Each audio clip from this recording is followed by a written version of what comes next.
In today's video, I am bringing you 10 must-add waiver wire pickups before week 4 of the fantasy football season. I'm not only bringing you 10 names. In total, I will bring you 25 names on today's video. So if you're in a smaller league or a larger league, this video hopefully should help you out. So why don't we go ahead and start with the guys that should be rostered, okay? These are names that I'm not going to mention because they should already be on your rosters in your leagues. You can see some running backs here. You can see some tight ends. Either way, with the state of the running back position right now, with how many injuries there are, all those running backs should be rostered in a standard 12-man. And if you need a tight end, Laporta and Kincaid should absolutely already be rostered as well. Okay, I'll go ahead and get to my number one pickup of the week.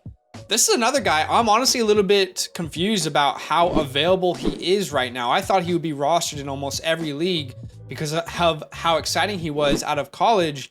Let's talk about Devon Achane, running back for the Miami Dolphins, my number one pickup of the week. Currently available in 84% of ESPN leagues. How is that possible? And 54% of sleeper leagues. Where are my Devon Achane truthers at? Where y'all at, man? It's been a ride. We have been waiting patiently, but oh boy, has it paid off. Devon was heavily involved in week 3. On the first drive, it was all Raheem Mostert, and we thought, okay, it's going to be Mostert today. But from then on, after the first drive, both of them were heavily involved pretty much equally. Oddly enough, Raheem Mostert was used much more in passing scenarios, and Devon Achane was kind of used as like the first, second down back, the obvious running downs. And it was a little bit strange. Like, I expect that those roles to kind of swap. I think we'll see Devon be more of the pass catcher on this team, but that was interesting to see. On the game, Devon played 30 snaps to 37 with Raheem Mostert. He had 18 carries, so 5 more than Raheem Mostert at 13, and he ran 11 routes. Raheem ran 18. He saw 4 targets while Raheem saw 7. And Devon was incredible with the opportunities that he was given. 203 rushing yards, averaging 11.3 yards per attempt, 4 receptions, 4 total touchdowns, and over 51 PPR points. I think 0.6% of people started him on Sleeper. So whoever those people are out there, congratulations, because you probably won your week. But look, you saw the speed. You saw the explosiveness, the shiftiness, the long run, kind of beat you down the field, burner type speed, the pass catching ability. Every reason that we loved him coming out of Texas A&M, you saw that on display in this game. Now, we have to keep in mind that the Dolphins scored historic points. They put 70 points up. That helps Devon Achane, right? That's not going to happen every week. We also have to keep in mind that Jeff Wilson and Salvon Ahmed were not healthy. At some point they will. And there was no Jalen Waddle in this game, okay? So I'm trying to lower expectations slightly. But the good news is, and you're going to hear me say this a lot throughout this video, rookies' roles grow over time. And he showed great flashes. There is no way you can watch that game and see Devon Achane as a rookie 3rd-round pick and say his role isn't going to continue to grow, because it will. With his skill set and his potential involvement in that offense, that makes him a must-add everywhere, especially when you consider how many people are struggling with running back injuries on their team. So if you have Fab, I'm spending anywhere from 35 to 50% of my Fab. I might be even more aggressive if I really need a running back. Now, who knows if it's going to be worth it, but you have to ask yourself, are you ready to miss out on a potential starting running back, you know, if things kind of line up for him? So 35 to 50% of my Fab is what I'm willing to spend. I don't think he's going to be, some, superstar in the next couple weeks, but he is someone that you need to add as his role grows. And adjust your Fab according to how desperate you are at the position, right? If you're not that desperate, don't put up 50%.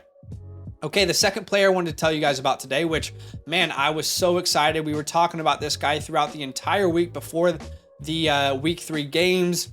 I'm also shocked how available he is in ESPN leagues. That is Tank Dell of the Houston Texans, currently available in 78% of ESPN leagues. What's going on, ESPN leagues? And 52% of sleeper leagues.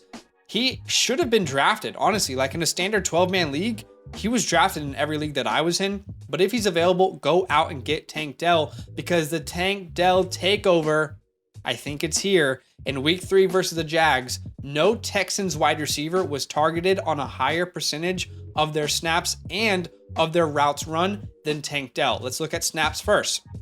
With snaps, Dell was targeted on 21% of his snaps. Nico Collins only 8%, and Robert Woods, Bobby Trees at 14. Routes run, Dell was targeted on 27% of his routes run, while Collins was at just 13%, and Woods up there at 21%. On the game, Tank Dell capitalized on his opportunity. He caught 5 of 7 targets for 145 yards and a touchdown.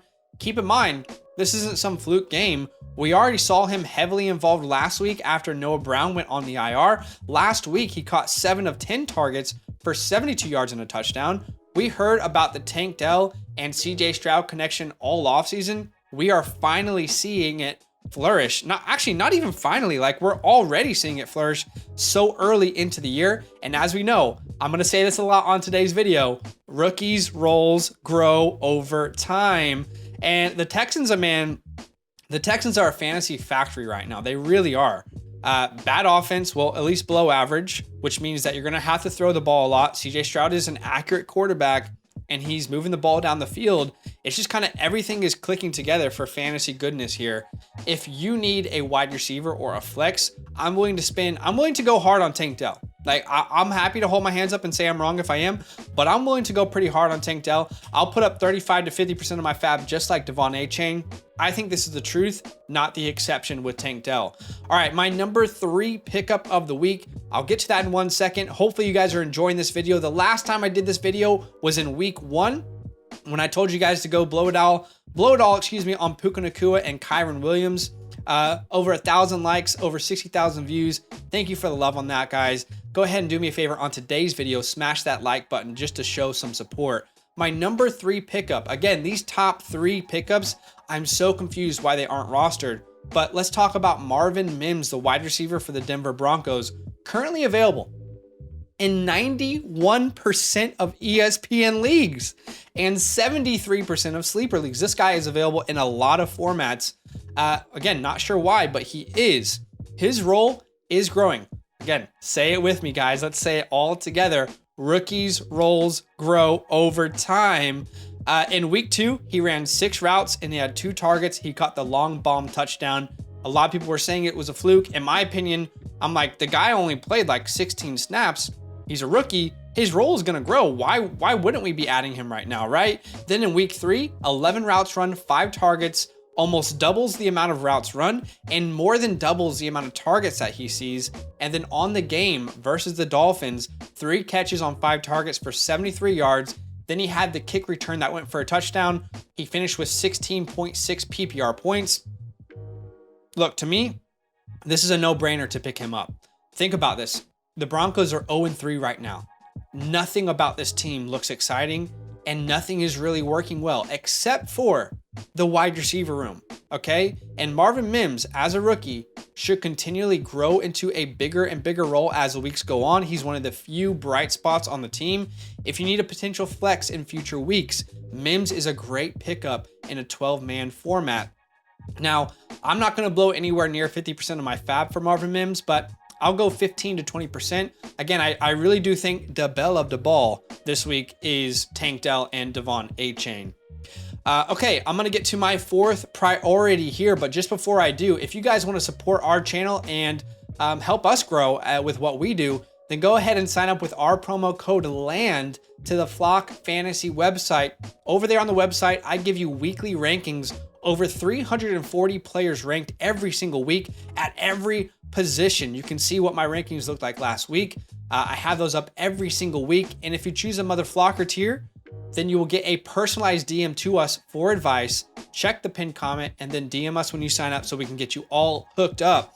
All right, my number 4 priority this week. Do you need a running back? Do you need a spot start? Well, then we should be looking at adding Matt Breida to our rosters. Currently available in 74% of ESPN leagues and 58% of sleeper leagues. Breida is the definition of a spot start until Saquon Barkley is back. If you started him last week versus the Niners, congratulations, you've got some heavy gonads. But you got kind of bailed out with a touchdown because it did not look good. He had 4 carries, not much yardage, and 3 targets. Again, I'm glad if you started him because of the touchdown. But the good news is, firstly, he was the guy without Saquon Barkley. On Thursday night, Breida played 41 of 50 snaps. That is 82%. That's ridiculous type usage. And Breida was the only one who got a goal line attempt. And he was heavily used in passing downs, short yardage scenarios, first and second downs. He was used heavily in all scenarios. So we know while Saquon's away, Breida is here. Okay, Breida's here to play is what I was going to say, but that just sounded lame in my head. And number 2, the Giants' schedule gets much better from here on out, okay? Especially for the next couple of weeks where we're going to use Breida as a spot start. Next week, he faces the Seattle Seahawks, who are a top 5 matchup for fantasy running backs. Miles Sanders last week, over 17 PPR points, one of my starts of the week. For that exact same reason, because of the matchup, now we can go ahead and slot Matt Breida in there. And against Miami in week 5 is who they play. Again, another top 10 matchup for fantasy running backs. So with how difficult it is to find a starting running back right now in fantasy, Breida is a fine start for any of you guys out there who need a Band-Aid fix at the position. Okay, let's get to my 5th waiver wire priority this week. Hope you guys are enjoying the video, man. I really love making content for you. The 5th priority for me this week is Joshua Palmer, available in a ton of leagues. Like, if you're looking at the first guys and you're like, oh, not available, this guy's going to be available in I think every league, really. He's available in 98% of ESPN leagues and 95% of sleeper leagues, widely available. And I'm currently recording this at halftime of the Sunday night game, Steelers versus Raiders. So I don't know how serious Mike Williams' injury is, but I'm assuming he's going to miss time. So if he doesn't, we'll readjust, right? But assuming he's going to miss time, after Mike Williams' injury, Josh Palmer became the wide receiver 2. After that moment, he played 85% of the snaps, including every single passing play. On the game, Josh Palmer played 40 of 66 snaps. He ran 34 routes and saw 7 targets. Now, there will be a big question this week. Do I pick up Quentin Johnston or Josh Palmer? We'll talk about Johnston here for 1 second, but he was nowhere near the usage that Palmer was after Mike Williams went down. In fact, he's been getting nowhere near the usage that Palmer has all year long. Even with Mike Williams' injury, Quentin only played 16 of 66 snaps. That's 24%. And he ran just 13 routes in a game where they were throwing the ball a ton. Palmer put up a really respectable stat line, 4 catches on 7 targets for 66 yards and a touchdown. So Palmer is the wide receiver 2 behind Keenan if Mike Williams' injury is serious, and it looked pretty serious when it first happened. So I'm willing to spend 10 to 15% of my fab to get Josh Palmer. Now look, if I knew that Mike Williams was going to miss at least 4 weeks, then I might bump that up a little bit more, and you guys might know that by the time that you're watching this. Okay, my 6th priority, we just talked about him. If you can't get Josh Palmer, go ahead and get Quentin Johnston. He's available in way less leagues, so I think Palmer's going to be the one to get this week. But Johnston available in 53% of ESPN leagues and 48% of sleeper leagues. While I prefer Josh Palmer, I can also recognize that Johnston should be added in all formats. I've said it way too many times. You guys know this. Say it with me. Rookies' roles grow over time. And we can't forget that Quentin Johnston was this team's 1st round pick in this year's draft. I would not be shocked that over time, if Mike Williams misses a bunch of time, if Quentin becomes a wide receiver 2 at some point. So you kind of want to be ahead of the curve there. And also we have to keep in mind that this offense is lethal when it comes to passing volume. They were top 3 in passing attempts per game last year. And we're coming off a game where Justin Herbert in a win just threw the ball 47 times. Like, they're going to throw the ball a ton. We have seen that. So there is a scenario where Palmer and Johnston are valuable for fantasy football. And I'll spend the same amount of fab, 10 to 15% on Josh Palmer and on Quentin Johnston. So whoever you can get your hands on, that's who I would prioritize there. Okay, my 7th pickup of the week. How about Tajay Spears, the running back out of Tennessee? He's available in 84% of ESPN leagues and 68% of sleeper leagues. Now, this is a weird trend that we're seeing in Tennessee, okay? In 2 of 3 weeks so far this year, Tajay Spears has outsnapped Derrick Henry completely. Now, the context is important there, right? Because this week, the Titans were down the entire game versus the Cleveland Browns. They were kind of forced into using Tajay. However, the Titans, at minimum, made it clear that Spears is going to have a big role whenever they need to pass the ball. And Henry's role will be pretty much irrelevant in those type of games.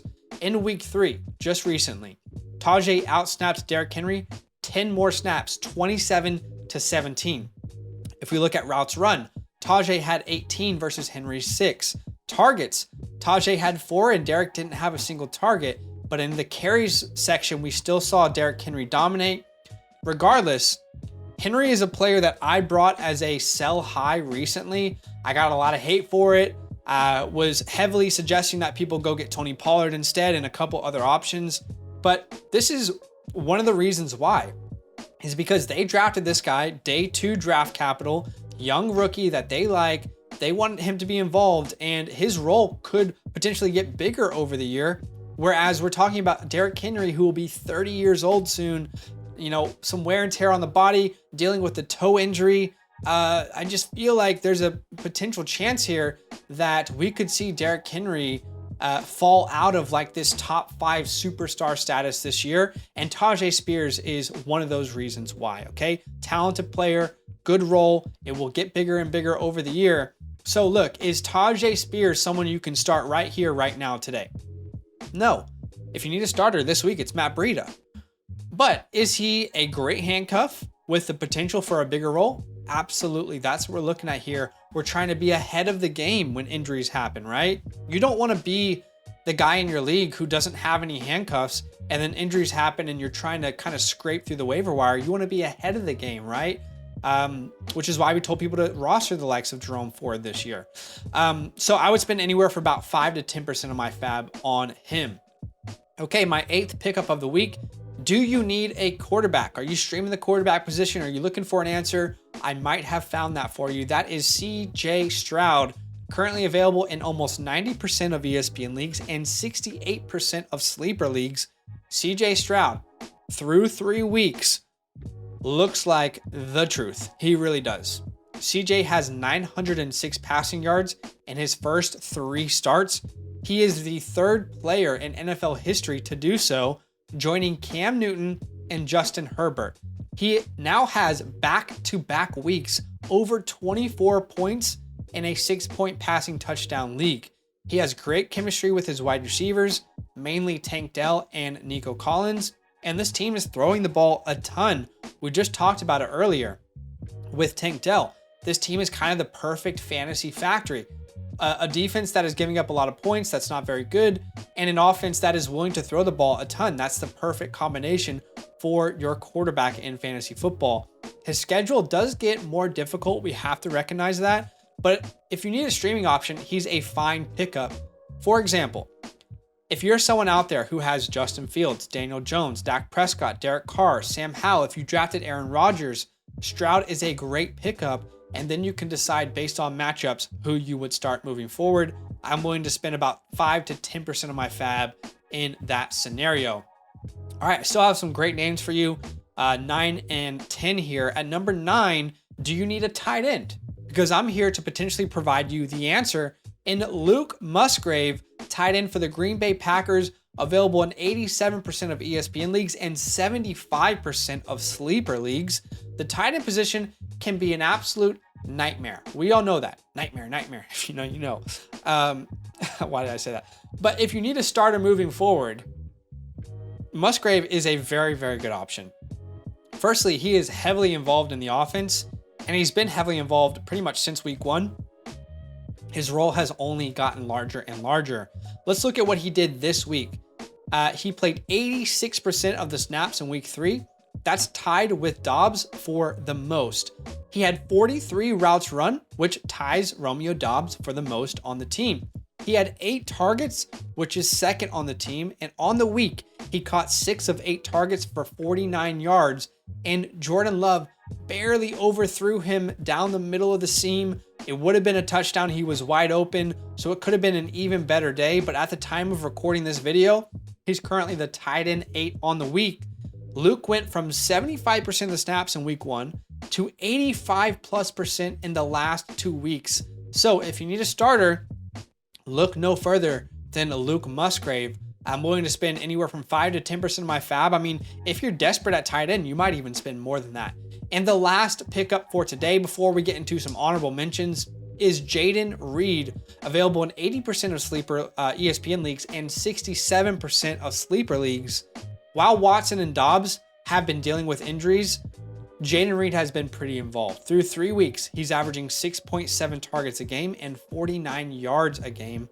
When Christian Watson is back, Reed's involvement could be limited, but he's one of those names that's really exciting. And at minimum, I just want to mention his name for anyone out there who might be in deeper leagues and needs a flex option potentially moving forward. I'm willing to spend about 5 to 10% of my fab on him as well. To finish the show, whew, man, I'm talking so much. Do me a favor. I'm doing my absolute best for you guys. Smash the like button. Let me know what you think in the comments below. Subscribe if you like this content. But I'm going to give you some more names, honorable mentions here. If you're looking for a streamer at defense this week, go ahead and pick up the Kansas City Chiefs defense. They have a great matchup next week. And if you want to get ahead of the game, go ahead and grab Kendre Miller in deep leagues, because his role might continually grow as well. I know Alvin Kamara is coming back, but we could see Kendre kind of be the thunder to Alvin's lightning. And then pick up Melvin Gordon. We don't know what's going on with Gus Edwards. Melvin might be the starter for now. Keontae Ingram is someone I'd be picking up if I had an extra bench spot, just because if Connor goes down, he's the starter. Sean Tucker, again, if Rachaad White goes down, he's the starter. Zamir White. If Josh Jacobs goes down, he's the starter. And that's how we have to play this year with so many running back injuries. You have to be ahead of the curve there. So let me know what you guys think of the video. I have been up since 2:30 a.m. here over where we live. So my mind is all over the place. It's scrambled eggs, but I hope this video is helpful. Let me know in the comments below what you think and who you're picking up, and we'll see you guys soon in the next video. Now that those idiots are done talking, who needs some rankings? Hell yeah, I need some rankings. Then use promo code LAND, L-A-N-D, for 30% off any membership at flockfantasy.com. Oh. It's so easy. Even your grandma could scan that QR code right there.